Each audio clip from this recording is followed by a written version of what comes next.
Welcome to Shri Rajiv Gandhi IAS academy. Friends, இந்த வீடியோவில் பிப்ரவரி 21, 22 மற்றும் 23ஆம் தேதிகளுக்கான கரண்ட் அஃபேர்ஸ் எல்லாமே பார்க்க போகிறோம். சரி, வாங்க பார்க்கலாம். ஃப்ரெண்ட்ஸ், இந்த வீடியோ நோட்ஸ் எல்லாமே கீழே பிடிஎஃப் டிஸ்கிரிப்ஷன் கொடுத்துருக்கோம். அதெல்லாமே கிளிக் பண்ணி டவுன்லோட் பண்ணிச்சிங்க. அப்புறம் நம்ம டெலிகிராம் குரூப் லிங்க்மே கீழே டிஸ்கிரிப்ஷன் கொடுத்துருக்கோம். அதிலேயுமே கிளிக் பண்ணி ஜாயின் பண்ணிங்க. நம்முடைய டெலிகிராம் குரூப்பில் கரண்ட் அஃபேர்ஸ் குவிசஸ் நடத்திட்டு வரோம். நீங்களுமே ஜாயின் பண்ணி அட்டன் பண்ணிக்கலாம். ஓகே, சரி வாங்க பார்க்கலாம். ஃபஸ்ட்டு, 25வது குளிர்கால ஒலிம்பிக் போட்டியில் முதலிடம் பெற்ற நாடு எது? இதற்கான ஆன்சர் நார்வே. இப்போ பார்த்தீங்க அப்படின்னா 2026ஆவது ஆண்டுக்கான குளிர்கால ஒலிம்பிக் விண்டர் ஒலிம்பிக் போட்டி நடைபெற்றது. இது 25வது குளிர்கால ஒலிம்பிக் போட்டி. இது பிப்ரவரி 6ஆம் தேதி ஆரம்பித்து பிப்ரவரி 22ஆம் தேதி வரைக்கும் நடைபெற்றது. இது 2 நகரங்களில் நடைபெற்றது. இத்தாலியுடைய 2 நகரங்களில் நடைபெற்றது. ஒன்று மிலன் அப்படிங்கிற நகர், இன்னொன்று கோர்டினா டி அம்பசோ அப்படிங்கிற நகர். இதில் என்ன சிறப்பு அப்படின்னா, வரலாற்றிலேயே முதல் முறையாக இந்த ஒலிம்பிக் போட்டி 2 நகரங்களில் நடைபெற்றிருக்கு. இதுதான் ஃபஸ்ட் டைமு. அதே மாதிரி பதக்கப்பட்டியலில் முதலிடம் பெற்றது நார்வே, 2ஆம் இடம் பெற்றது அமெரிக்கா, 3ஆம் இடம் பெற்றது நெதர்லாந்து. நம்ம எந்த ஒரு பதக்கமும் ஜெயிக்கலை. நம்ம ஒரு தங்கமும் கூட ஜெயிக்கலை. வெள்ளி, வெண்கலம் எதுவுமே நம்ம ஜெயிக்கலை. ஓகே, அடுத்தது, எந்த மாநிலம் நக்சல் இல்லாத மாநிலமாக அறிவிக்கப்பட்டது? இதற்கான ஆன்சர் பீகார். இப்போ பார்த்திங்க அப்படின்னா பீகார் நக்சல் இல்லாத ஒரு மாநிலமாக அறிவிக்கப்பட்டிருக்கு. அங்கே முங்கர் அப்படிங்கிற பகுதியில் இருந்த சுரேஷ் கோடா அப்படிங்கிறவர் சரணடைந்துட்டார். இவர் தான் அந்த மாநிலத்துடைய கடைசி ஆயுதம் ஏந்திய மாவோயிஸ்ட். ஒரு காலத்தில் பீகாருடைய 23 மாவட்டங்கள் நக்சல் பாதிப்புக்குள்ளாக இருந்தது. இப்போ அங்கே ஒரு நக்சல் குழு கூட செயல்படலை அப்படிங்கிறது ரொம்ப சிறப்பான விஷயம். இன்னொன்று பார்த்திங்க அப்படின்னா, நம்ம இந்தியாவில் இந்த மாதிரி நக்சல் தீவிரவாதத்தை ஒழிக்கணும் அப்படிங்கிறதுக்கான இலக்காக இந்த ஆண்டு மார்ச் 31ஆம் தேதியை வச்சுருக்காங்க. ஃப்ரெண்ட்ஸ், நம்ம ராஜீவ்காந்தி ஐஏஎஸ் அகாடமியில் இந்த ஆண்டு நடைபெற போகிற டிஎன்பிஎஸ்சி குரூப் 1 எக்ஸாமுக்கான ப்ரிலிம்ஸ் டெஸ்ட் சீரிஸ் ஸ்டார்ட் பண்ணியிருக்கோம். ரொம்ப குறைந்த கட்டணத்தில் இதை நம்ம நடத்துகிறோம். ஸ்க்ரீனில் தெரிகிற நம்பருக்கு நீங்கள் கால் பண்ணி இதில் பேசி ஜாயின் பண்ணிக்கலாம்.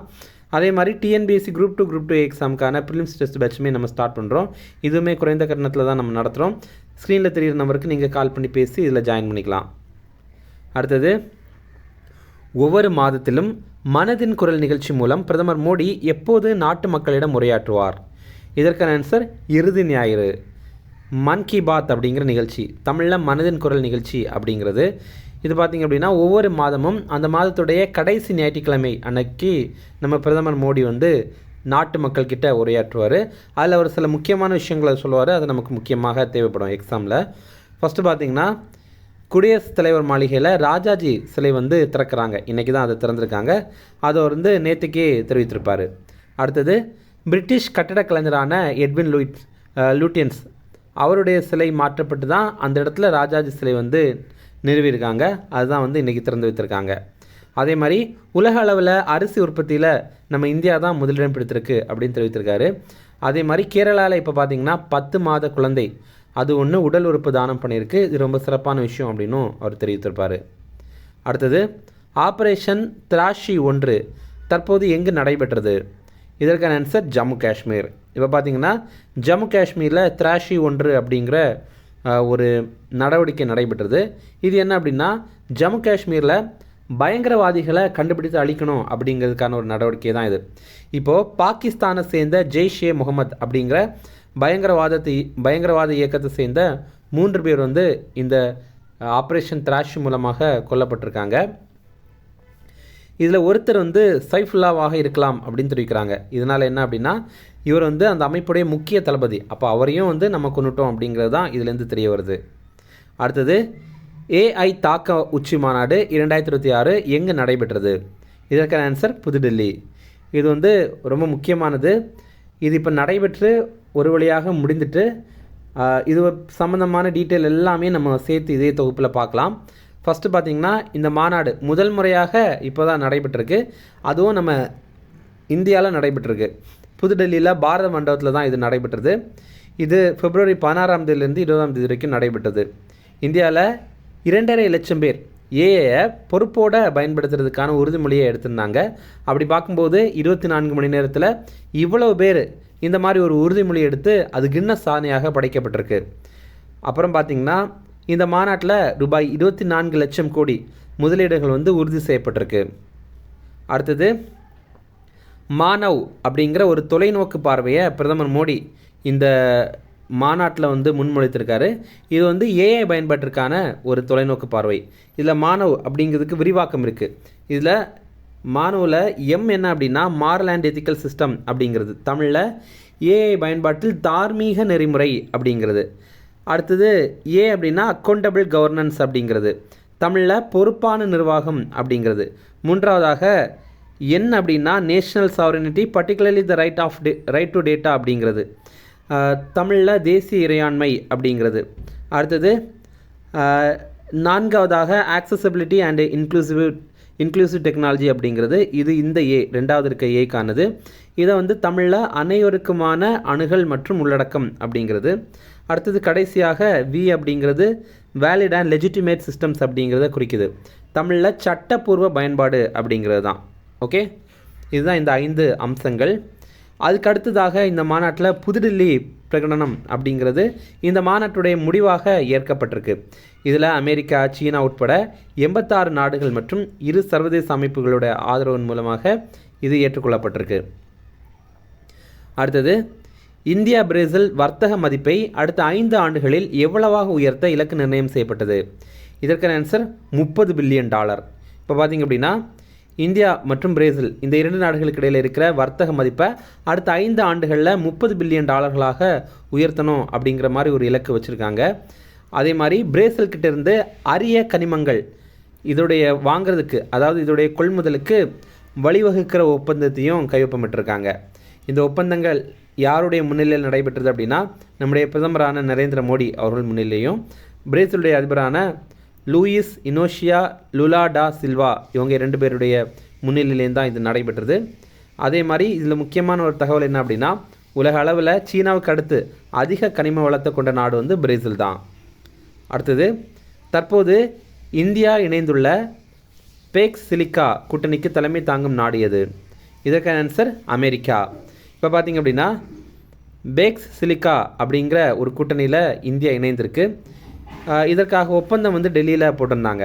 மத்திய அமைச்சரான அஸ்வினி வைஷ்ணவ் மற்றும் இந்தியாவுக்கான அமெரிக்க தூதரான செர்ஜியோ கோர் இவங்க இடையில தான் இந்த ஒப்பந்தம் போட்டிருந்தாங்க. இது என்ன பேக்ஸ் சிலிக்கா அப்படின்னா அமெரிக்கா தலைமையிலான ஒரு உத்திசார் கூட்டணி தான் இது. இது போன ஆண்டு டிசம்பர் மாதம் உருவாக்கியிருந்தாங்க. இதோடைய நோக்கம் என்ன அப்படின்னா ஏஐ அப்புறம் கனிம வளங்கள் இதில் எல்லாம் தங்கு தடையற்ற விநியோகத்தை பண்ணணும் அப்படிங்கிறது தான். அடுத்தது ஒரு ஷார்ட் நியூஸ் ரெஃபரன்ஸ் அதையுமே பார்க்கலாம். என்ன அப்படின்னா அமெரிக்காவுடைய உச்சநீதிமன்றம் ஒரு தீர்ப்பு வழங்கியிருக்காங்க. அது என்னன்னா அமெரிக்க அதிபர் ட்ரம்ப் விதித்த கூடுதல் வரிகள் செல்லாது அப்படின்னு தெரிவித்திருக்காங்க. வரி விதிக்கிற அதிகாரம் அமெரிக்காவுடைய நாடாளுமன்றத்துக்கு தான் இருக்குது, அதிபர் வந்து தன்னிச்சையாக முடிவெடுக்கக்கூடாது அப்படின்னு அவங்க தெரிவித்திருக்காங்க. அதாவது அரசமைப்பு சட்டப்படி அதிபர் அந்த அதிகாரத்தை தன்னிச்சையாக பயன்படுத்த முடியாது அப்படின்னு அமெரிக்காவுடைய உச்சநீதிமன்றம் வந்து தெரிவித்திருக்காங்க. இதுக்கு முன்னாடி பார்த்திங்கன்னா நம்ம இந்தியாவை பொறுத்த வரைக்கும் இந்தியா மீது பரஸ்பர வரி வந்து 25% போட்டிருந்தார். அது எப்படின்னா இப்போது அமெரிக்காவுடைய பொருட்களை நம்ம இந்தியாவில் இறக்குமதி பண்ணும்போது நம்ம அந்த பொருட்களுக்கு வரி போடுறோம். அதே மாதிரி நம்மளுடைய பொருட்களை அமெரிக்காவில் அங்கே வந்து ஏற்றுமதி பண்ணும்போது அந்த பொருட்களுக்கு 25% வரி அப்படின்னு அமெரிக்க அதிபர் தெரிவித்திருந்தார். அடுத்ததாக ரஷ்யா கிட்ட இருந்து நம்ம வந்து கச்சா எண்ணெய் வாங்குகிறோம்ல, இதனால் அதற்காக 25% வந்து வரி போட்டிருந்தாங்க. ஓகேவா? இப்படி நமக்கு வந்து 50% வரி அப்படின்ற மாதிரி இருந்துச்சு.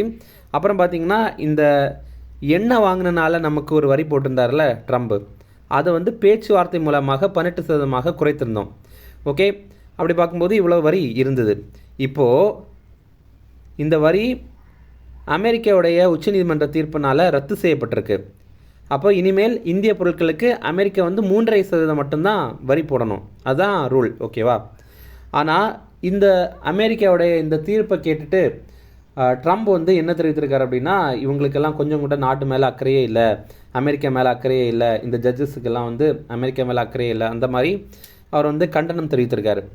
அதுக்கப்புறம் அவர் என்ன பண்ணுறாரு, அவர் அமைதியாக இருக்காமல் இந்தியா உள்ளிட்ட நாடுகள் மீதான வரியை 15% உயர்த்தியிருக்காரு ட்ரம்ப். அப்போது இப்போ அறிவித்த 15% வரி இது வந்து வர பிப்ரவரி 24 அப்போலேருந்து நடைமுறைக்கு வரும். இதன்படி இந்திய பொருட்களுக்கு அமெரிக்காவில் 18.5% வந்து வரி விதிக்கப்படும். அடுத்தது முக்கிய எக்ஸசைஸ் பார்க்கலாம், கூட்டு பயிற்சிகள் பார்க்கலாம். மிலன் அப்படிங்கிற கூட்டுப்பயிற்சி. இது ஒரு பன்னாட்டு கடற்படை பயிற்சி. இது இந்தியாவுடைய மிகப்பெரிய பன்னாட்டு கடற்படை பயிற்சி. இதில் இந்த ஆண்டு 74 நாடுகள் பங்கேற்கிறாங்க. இது ஆந்திராவுடைய விசாகப்பட்டினத்தில் தான் நடைபெறுது. இது 13வது பயிற்சி. 1995 இப்போ வரைக்கும் இது நடைபெறுது. இது 2 ஆண்டுகளுக்கு ஒரு முறை நடைபெறுற பயிற்சி. அடுத்தது முக்கிய தினங்கள். மிசோரம் மாநில தினம், இது வந்து பிப்ரவரி 20ஆம் தேதி. மிசோரம் 1987 ஆண்டு பிப்ரவரி 20ஆம் தேதி உருவாக்கப்பட்டது. மிசோரம் நம்ம இந்தியாவுடைய 23வது மாநிலமாக உருவாக்கப்பட்டது. அடுத்தது அருணாச்சல பிரதேச மாநில தினம், இது பிப்ரவரி 20ஆம் தேதி தான். அருணாச்சல பிரதேசம் பார்த்திங்கன்னா அதே தினம் தான், 1987 பிப்ரவரி 20ஆம் தேதி உருவாக்கப்பட்டது. அருணாச்சல பிரதேசம் இந்தியாவுடைய 24வது மாநிலமாக உருவாக்கப்பட்டது. அடுத்தது சர்வதேச தாய்மொழி தினம், இது வந்து பிப்ரவரி 21ஆம் தேதி. இந்த ஆண்டுக்கான கருப்பொருள் பலமொழி கல்வி குறித்த இளைஞர்களின் குரல்கள் அப்படிங்கிறது தான். யுனெஸ்கோ வந்து இந்த சர்வதேச தாய்மொழி தினத்தை 1999ஆம் ஆண்டு அறிவித்திருந்தாங்க. இன்னும் ரிவிஷன் பார்க்கலாம். 25வது குளிர்கால ஒலிம்பிக் போட்டியில் முதலிடம் பெற்ற நாடு எது? இதற்கான ஆன்சர் நார்வே. அடுத்தது எந்த மாநிலம் நக்சல் இல்லாத மாநிலமாக அறிவிக்கப்பட்டது? இதற்கான ஆன்சர் பீகார். அடுத்தது ஒவ்வொரு மாதத்திலும் மனதின் குரல் நிகழ்ச்சி மூலம் பிரதமர் மோடி எப்பொழுது நாட்டு மக்களிடம் உரையாற்றுவார்? இதற்கான ஆன்சர் இறுதி ஞாயிறு. அடுத்தது ஆப்ரேஷன் திராஷி 1 தற்போது எங்கு நடைபெற்றது? இதற்கான ஆன்சர் ஜம்மு காஷ்மீர். அடுத்தது AI தாக்க உச்சி மாநாடு 2026 எங்கு நடைபெற்றது? இதற்கான ஆன்சர் புதுடில்லி. அடுத்தது இந்தியா பிரேசில் வர்த்தக மதிப்பை அடுத்த 5 ஆண்டுகளில் எவ்வளவாக உயர்த்த இலக்கு நிர்ணயம் செய்யப்பட்டது? இதற்கான ஆன்சர் $30 பில்லியன். அடுத்தது தற்போது இந்தியா இணைந்துள்ள பேக்ஸ் சிலிக்கா கூட்டணிக்கு தலைமை தாங்கும் நாடு எது? இதற்கான ஆன்சர் அமெரிக்கா. அவ்வளோதான் ஃப்ரெண்ட்ஸ். அப்புறம் போன வீடியோவில் நம்ம ஒரு ப்ரீவியஸ் இயர் கொஸ்டின் கேட்டிருந்தோம், அதற்கான ஆன்சர் இது. இது என்ன அப்படின்னா பௌத்த சங்கங்கள் எங்கெங்கே நடைபெற்றது அப்படிங்கிறது தான். முதல் வந்து ராஜகிரகத்தில் நடைபெற்றது, 2வதாக வைஷாலியில் நடைபெற்றது, 3வதாக பாடலிபுத்திராவில் நடைபெற்றது, 4வதாக காஷ்மீரில் நடைபெற்றது. இதை வந்து ஒரு ஈஸியான ஷார்ட்கட்டில் நம்ம ஞாபகம் வச்சுக்கலாம். அது என்னென்னா ராஜாவை பாட காஷ்மீர் சென்றார் அப்படிங்கிறது தான். இதில் ராஜா அப்படிங்கிறது ராஜகிரகம், வை அப்படிங்கிறது வைஷாலி, பாட அப்படிங்கிறது பாடலிபுத்ரா, காஷ்மீர் சென்றாரில் காஷ்மீர். ஓகே, இன்றைக்கான கேள்வி. இங்கே நம்ம ஒரு சிலருடைய பெயர்கள் கொடுத்துருக்கோம். வலது பக்கத்தில் அவங்க எந்த இடங்களோட தொடர்புடையவங்க அப்படிங்கிறது தான் இதில் இங்கே சொல்லணும். இடது பக்கத்தில் பார்த்திங்கன்னா யூசுஃப் கான், ஜார்ஜ் பிகாட், அப்புறம் புலித்தேவர், வேல் நாச்சியார், இவங்க எல்லோரும் இருக்காங்க. வலது பக்கத்தில் நெற்கட்டும் சேவல், மதுரை ஆளுநர், ராமநாதபுரம், அப்புறம் மெட்ராஸ் ஆளுநர், இதெல்லாமே இருக்கேன். ஓகேவா? இல்லை நீங்கள் வந்து கரெக்டான ஆன்சரை கமெண்ட் பண்ணுங்கள். ஓகே, இந்த வீடியோ பிடிச்சிருந்தா கண்டிப்பாக லைக் பண்ணுங்கள். நம்மளுடைய சேனலுக்கு சப்ஸ்கிரைப் பண்ணி வச்சுங்க. உங்கள் நண்பர்களுமே ஷேர் பண்ணுங்கள். கண்டிப்பாக இது அவங்களுக்கும் மேலே தான் இருக்கும். Okay, thank you.